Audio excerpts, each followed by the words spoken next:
London is home to 15,000 restaurants, and yet there's one place that stands out above them all. It's a refined dining experience so exceptional it elevates food, service, and atmosphere to a whole nother level.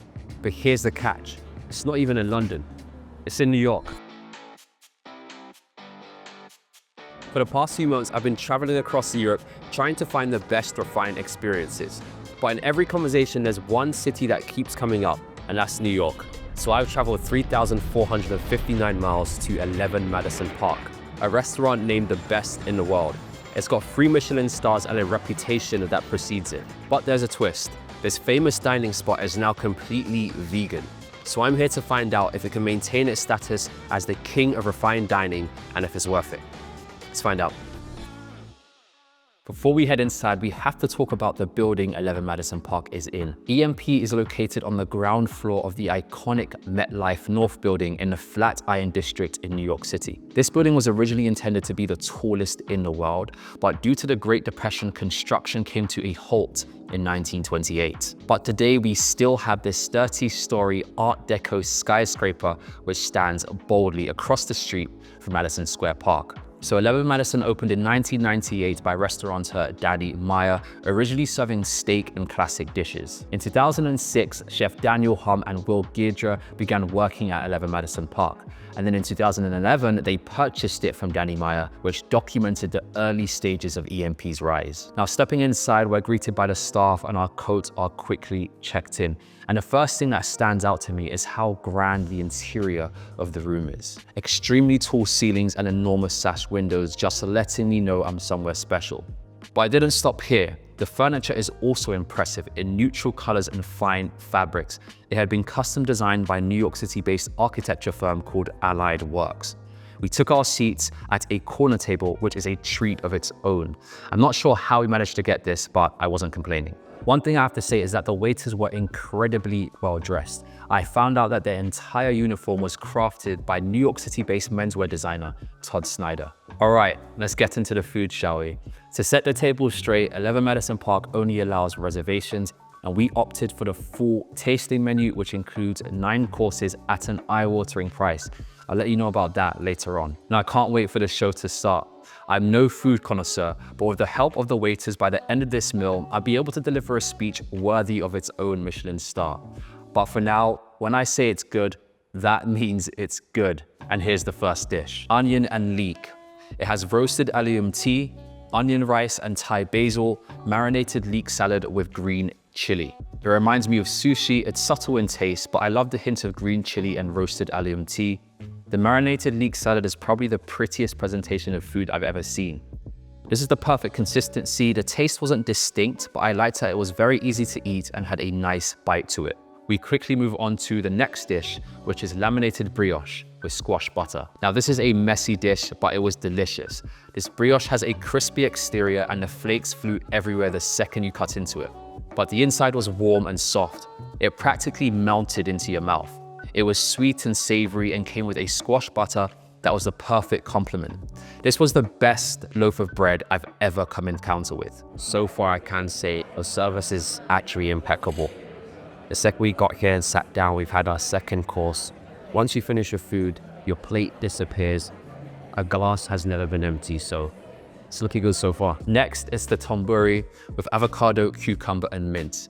This dish is stunning. It's one of those dishes that looks like an art piece and it's not meant to be touched. Disclaimer, I don't like avocado very much. It just has a funny texture, I can't get over it. But I took a bite, and yeah, I'm still not the biggest fan of avocado. However, it was flavorful. The tamburi reminded me of caviar, and I've never seen a more perfectly cut slice of avocado. I guess these are the qualities of a 3 Michelin star restaurant. And speaking of Michelin stars, 11 Madison Park earned their first Michelin star in 2010, making it the start of their rise. Then in just 2 short years, they earned 2 more Michelin stars in 2012, making it 3. The world's best restaurant 2017 from New York, it's 11 Madison Park. And that was pretty much unheard of. The last time this had been accomplished was back in the 80s. Fast forwarded to 2020, EMP closed their doors due to the pandemic, and they pivoted to serve over 1 million meals to New Yorkers in need, turning the restaurant into a community kitchen. Then in 2021, they decided to go vegan, which was an extremely controversial move, especially considering its ranking. It was not taken well from critics, many blasting the restaurant and saying they were making a huge mistake. Despite the critics and controversy, 11 Madison Park was still able to maintain their 3 Michelin stars, making it the world's only 3 Michelin star vegan restaurant to date. And here we have the tofu with collard greens and radish. I mean, they are just unstoppable when it comes to presentation. Who thought tofu could look so good? Maybe I'm just too much of a meat eater. Anyhow, this dish had a lot of flavor to it. The tofu was creamy and has an earthy taste to it. It was fresh. We moved on to the king oyster mushroom fried with ginger and black lime. This dish once again is surprisingly tasty. It's not something I would ever have thought about eating until coming to a restaurant like this. And the coolest thing is that I've noticed every other dish is served by a new waiter. So I get to experience a different way to presenting each food. And it's almost like a different person telling a story each time. Now this brings me to the strangest thing, which was the service.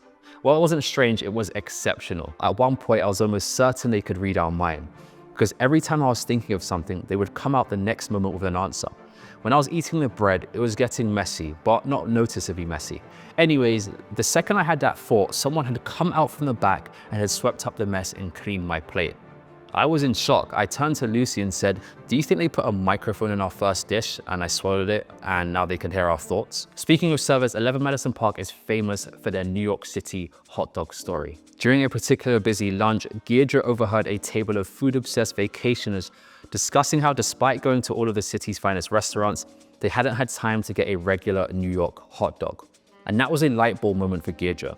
He dashed outside to a nearby cart to buy a hot dog, came back to 11 Madison Park with it, and convinced the chef to serve it. And they ended up delivering a $2 hot dog with Michelin star garnishes to a table of surprised tourists. The tourists absolutely loved it, and each one said they'd probably be telling this story for the rest of their lives. If you're curious to know what this looked like in action, you can see it take place in the hit show The Bear, where Richie reenacts it. Back to the tasting, we're presented with another piece of art, but actually this time, as this large object is a table-sized steamer designed by Rashid Johnson. And inside we had bok choy with truffle and seaweed. This was presented with elegance and a bit of a show. The artistic theme definitely ran its course here. The waiter painted what seemed like oil gently onto the bok choy, and then told us the story of bok choy, its growth and process. Part of a family of brassicas like kale and cauliflower, collard greens. Sort of the heartier greens that I say thrive in colder weather. And hey, I loved it. It was once again one of the freshest tasting things I'd ever come encounter with. Warm and soft, the sauce is rich in taste, and I had no problem finishing this dish. Because who doesn't like truffle? So we are about 6 courses in to the full tasting menu here. I believe it's about 10 courses in total. I'm feeling quite full right now, but I'm enjoying every course. I mean, the food is like truly delicious. You can really taste the ingredients. Everything is so flavorful. You've got 4 more to go. Let's see how it goes. Okay, and now we have the red curry squash with Thai chili and lemongrass. I love spicy food, so I was excited when I heard Thai chili. And the finger lime was a very cool experience. It's pearls of lime you squeeze out of the skin and they just burst into your mouth with flavor. It's tangy, sour, yet juicy, and I enjoyed it a lot. The squash had such a nice texture and the oil wasn't as spicy as I thought it would be. Maybe because I have a very high tolerance for spice, but the combination of flavors was incredible. It was sweet and savory and had a rich overall taste. So that's it for savory. Now it's on to my favorite, the dessert. I can say so far my mind is definitely changing about vegan food. We've been here for about 2 hours and I had no expectations when we first came, but man, this food is mind-blowing. The next moment was the most surprising. Just when I thought it couldn't get any better, we got invited behind the scenes to the kitchen. In here, we got to see where it all happens. It was something straight out of the movies. The way the chefs moved around, you could feel the buzz of energy, passion, and precision pierce through the room. I also met Chef de Cuisine, Chef Dominic Roy, a very cool guy. Now it gets better because we also got a palate cleanser that they prepared for us.